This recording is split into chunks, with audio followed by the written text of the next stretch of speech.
Last time we talked about the mirror effect.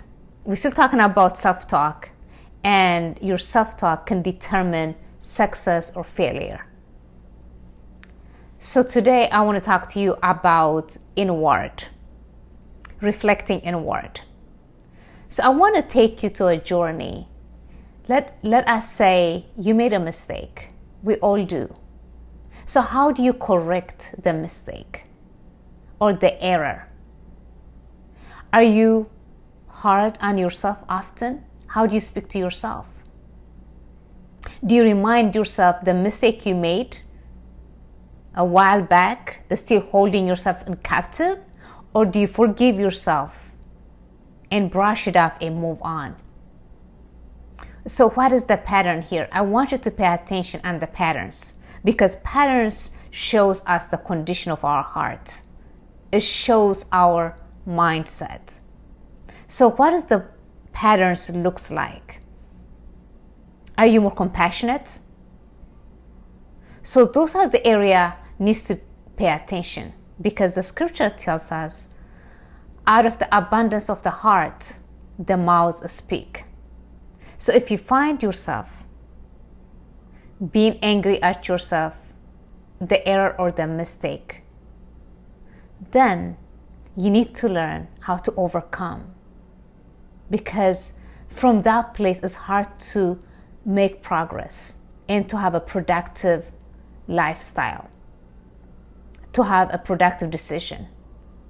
So if you continue to critique yourself inwardly, then it's very hard to be decisive. It will leave you in a very indecisive place. You cannot trust yourself. So see, that is dangerous. If you don't trust yourself, that means you lack decision-making skill. When you lack decision-making skills, you depend on other people. So this has to be corrected, and you are the only one who can correct this. And instead of being hard, learn to say, I am learning from the past, and give yourself room to overcome and be gentle to yourself. The same passion and compassion you show to others, to your friends, do that to yourself. And life becomes much easier. The language of self-talk. So what do I mean by that? So what language do you use? When you get disappointed, when you get upset with yourself, how do you correct yourself? Do you say, I'm not good enough, I'm not smart enough? Those negative self-talks determines everything about your life. Or do you say, I don't deserve love, I don't deserve ABC, I don't deserve promotion? And I mean, the list goes on and on and on. So pay attention how you speak to yourself. What language do you use? So those language make a huge difference, because our brain always listening. So our brain is really recording. Whatever you say will be recorded. And when you say, I'm not good enough, I'm not smart enough, I don't deserve love, I don't deserve this, I don't deserve A, B, and C, whatever might be, you start believing in those lies. And you start agreeing in those lies. Yes, it might sound so easy and simple, but those lies are the one is shaping your heart, your mind, and the outlook that you have about life. So you have to be extremely careful the way you think and the way you approach yourself, and what you use to do anything and everything. That's the key. So also, repetition is the key.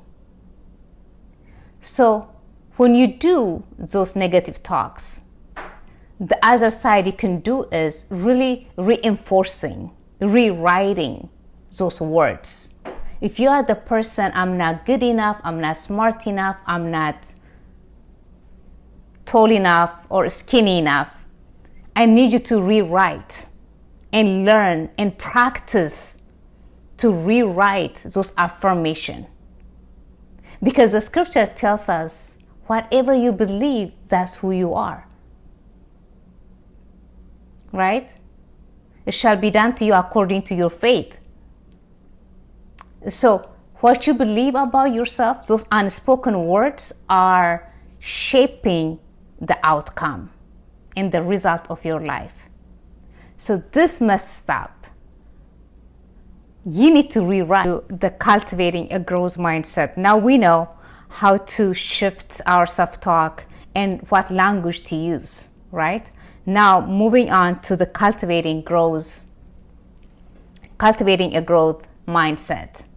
What does that looks like, right? Cultivating growth mindset is really setting up yourself and position yourself to do better, holding yourself accountable, and affirming yourself and empowering yourself. Remember, the scripture tells us David encouraged himself. He started telling himself the benefit of God. Oh, he started counting. And we have another scripture actually reassuring, I can do all things through Christ who strengthens me.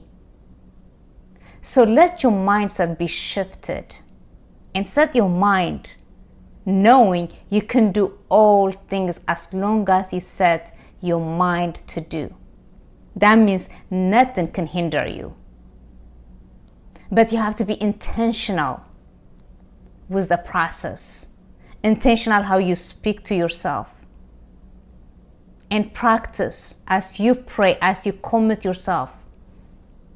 Be intentional those thoughts that comes upon you and those beliefs that you agreed. And when those thoughts comes up upon you, reframe it. Reframe it with the words are noble. The words are the kind, loving, and compassion. Reframe those words. Start telling yourself, I can do it. And life become much easier. Once you start believing yourself, then it's much easier to trust God. Because now you know the power of God is living in you. But that is the key. You must learn how to silence those lies you agreed and rewrite your stories. Change your narratives.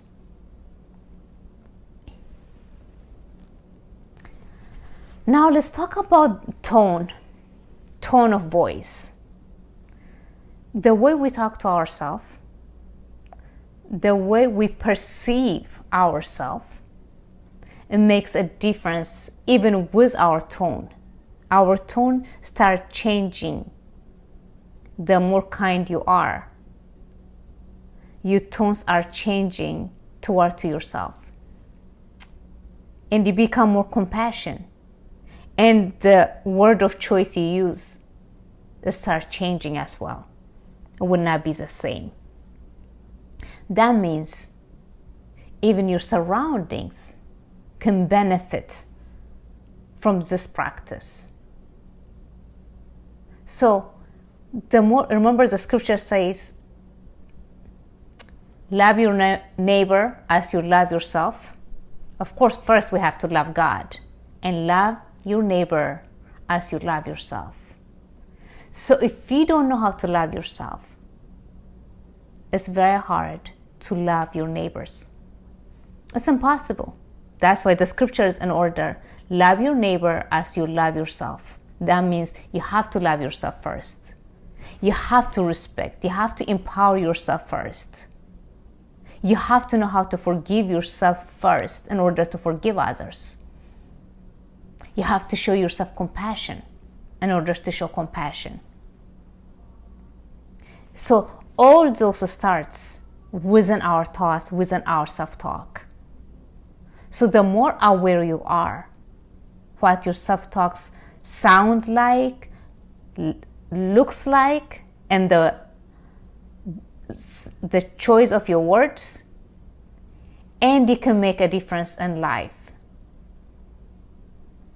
And even the journey of healing will be attainable. It will be much easier. It will be more effective in a short period of time. So because all this negative self-talks, it comes from self-condemnation. It comes from past trauma. It comes from past rejection, whatever experience we carry. We carry that within us. We may be so pleasant toward others, but not so to ourselves.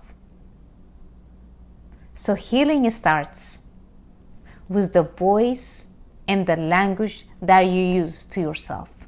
That's the beginning of the healing journey. Let your healing journey start now by believing who you are.